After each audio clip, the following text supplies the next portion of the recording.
A young girl of 11 catches hold of the hand of a 30-year-old patron, Narayanasamy, and tells him, "You please take me away from here." This is like movie. She says, I will be your companion for life, and I will keep a house for you. I don't want my children to continue as public women. Imagine a young girl born in the late 19th century, in a society where strict boundaries were imposed on women's rights and freedom. This is She Left a Legacy, a series where we delve into the lives of extraordinary women who shaped history. I am Sharmada Venkatasubramanian, and today we bring you the remarkable tale of Dr. Muthulakshmi Reddy, a woman who broke barriers in medicine, social reform, and women's rights in India. Dr. Muthulakshmi Reddy was born in 1886 in Pudukkottai, a small princely state in Tamil Nadu, India. She was born to a woman from the Medakara community, or who were also known as the Devadasi community, and her father was Narayanasamy, who was a professor of English at the Raja's College. Chandramal, a young girl at age 11, was being dedicated to a temple. That was when a patron is chosen to bear the expenses of that dedication, that is like marriage to the god, and he bears all that expense, and he even gives dowry to the god for marrying this girl, and he has the right over that girl, whether she bears his children, but there is no official marriage. They are not allowed to marry. They can become concubines to men of means who have a wife and children at home. Narayanasamy had lost his children. His wife was at home, but the king's sister asked him to become the patron for this girl who was going to be dedicated to the god. So at her dedication ceremony, a young girl of 11 catches hold of the hand of a 30-year-old patron, Narayanasamy, and tells him, "You please take me away from here." This is like movie. She says, I will be your companion for life, and I will keep a house for you. I don't want my children to continue as public women. 11-year-old girl had the courage to do that, and the man had the courage to accept it. This unique family background influenced Muthulakshmi's perspective from a young age and also her activism in later stages of her life. Her father was a progressive thinker for his time who believed in the importance of education not just for his sons but also for his daughters. Muthulakshmi's thirst for knowledge was insatiable, and she excelled in her studies, outperforming her male peers. He decided to educate her in primary school, and after primary school, when she attained puberty, she was not allowed to go to school. There were no girls' school. Girls were not allowed to go to school after puberty at that time. So he taught her at home, and she wrote the matriculation exam. And 100 children from Pudukkottai had written matriculation exam, and only one girl, 99 boys and one girl. And the girl tops the 100. And then she has the audacity to write to the king asking for admission in boys' college. She writes a letter in English to the king, and she says, "Please give me admission for boys' college."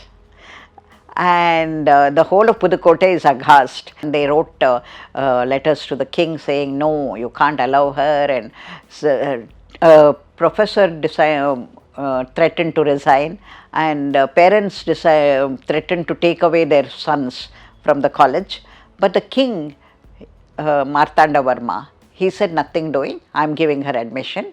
And he told her, "We will observe you for 3 months, and if your character is blemishless, and if other girls might get admission in college." So they put a big screen in the middle of the class, one girl on this side and all the boys on the other side, and a bell would ring only after she left the college, and then the boys could come out. She graduated with flying colors, but her journey was far from over. Her next challenge was even more daunting: medicine. In 1907, Muthulakshmi Reddy became the first woman to be admitted to the Madras Medical College. She received a scholarship of 150 rupees from the Maharaja and joined medical school. The road to become a doctor was grueling, especially for a woman in a field dominated by men. She faced resistance, prejudice, and isolation, but she persevered, earning her medical degree and setting the stage for a career that would change countless lives. What is incredible is this young girl at 19 comes to Madras, and a cousin of hers from the Medakara community, who was pregnant when she left Pudukkottai to come to Madras, had given birth and died at childbirth. And the father of the baby had no responsibility because, that was the system then, concubinage. And this girl said, "Bring the baby, I will look after." So an infant is brought to Madras. As a student, she goes and volunteers in homes, girls' homes. She learns about Indian history. She goes to the Theosophical Society to listen to the lectures of Annie Besant. Sarojini Naidu meets her, and they go together. And she also begins to write in a magazine called India, and she gives Tamil translations to English essays. All this as a medical student, looking after a baby that is not hers and studying, and she gets all the 7 gold medals. At the end of all this, she became one of the first few Indian members of the Women's Indian Association.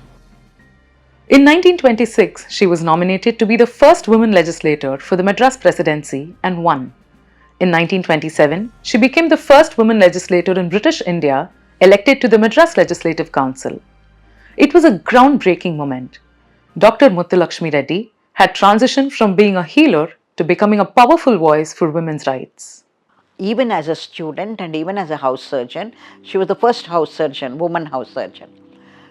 She was volunteering in a home that Sister Subbulakshmi had started for young Brahmin widows. There, young women who were widowed, girls of 9, 10, and she did a survey of women who were 0 to 5 married, 0 to 5 young girls who were married and widowed, and there was no future for her because she would be considered inauspicious and kept as a servant in the kitchen and not show her face to anybody. So she decided to fight that system, and she said young women must be educated. So Queen Mary's College was founded then. These girls, young widows, studied there. The Wellington School was founded by Muthulakshmi Reddy. That's where these girls studied, and they went to Queen Mary's College. Her work in the council was nothing short of revolutionary. She was deeply disturbed by the plight of Devadasis, young girls dedicated to temple deities who were often exploited and forced into a life of servitude and abuse. Her priority in the council was to abolish this system of exploiting young girls. All this work was not just social reform, it was a bold act of defiance against the oppressive structures that the British colonial system perpetuated.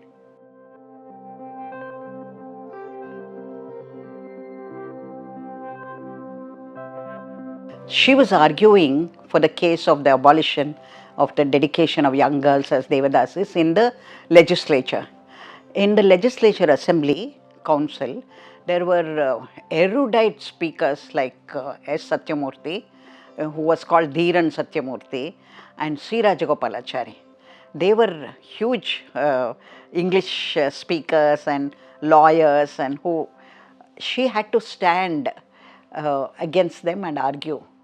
So she had all these data she had prepared, how many young girls were widowed and etc. And she was preparing, but her husband would rehearse her at home. taking the role of C. Rajagopalachari or Satyamurthy. In the Legislative Assembly, Satyamurthy is said to have said, this is sacrilege. It is punyam of these women. It is their vocation and they are blessed to be dedicated. So she said, oh yes, okay, we have gained, my community people have gained enough punyam. Why don't you send your daughters?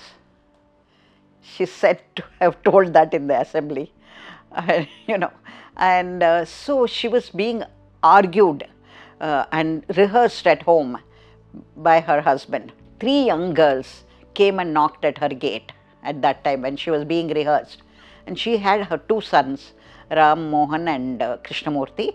They were playing in the compound and they went to these girls and they said, we are 3 girls who have run away from being dedicated from Namakkal.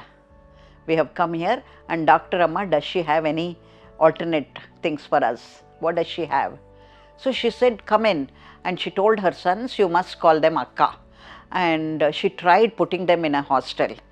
The hostels at that time were all religion based, and they wouldn't take girls from the Medakara community. Then she tried putting them in schools. Schools refused to give admission if the father had not signed. So she decided to found her own school and her own home. She called it Avvai Home because the poet Avvai was an independent woman with a great spirit of her own personality, and she stood unmarried and she was advising the kings and she was traveling, and she said, all my girls should be like Avvai. So she started Avvai Home for young girls. During the freedom struggle, Muthulakshmi played a crucial role in mobilizing women. Despite her close working relationship with Mahatma Gandhi, when he asked her to join the freedom movement in 1927, she declined, saying she would much rather prefer to fight for the rights of women and the underprivileged than go on the streets protesting for the freedom of the country. But she supported his call for civil disobedience, urging women to participate in the struggle for independence. In 1927, she met Mahatma Gandhi. He stayed in the house of the Hindu founder, and she met him in that house. And he asked her to join the freedom struggle, and she told him very specifically, I am not interested in coming out into hartals, and that will mean I'll get arrested. I am not interested in spending time in the prisons. I want to work for women, and that is possible only if I work with the government, and from inside I'll get the freedom I want for young women. And so in 1927, she places this bill on for the abolition of dedication of young girls as Devadasis. And this becomes a law only in 1947. So in 1930, when Mahatma Gandhi was arrested after the Salt March, she resigned as legislator, protesting against the arrest. And also when she becomes the first Indian woman legislator, she was also elected deputy chairman, president of the assembly, and she became the first alderwoman, as they call it, and there was no other woman in any part of the world holding that position at that time.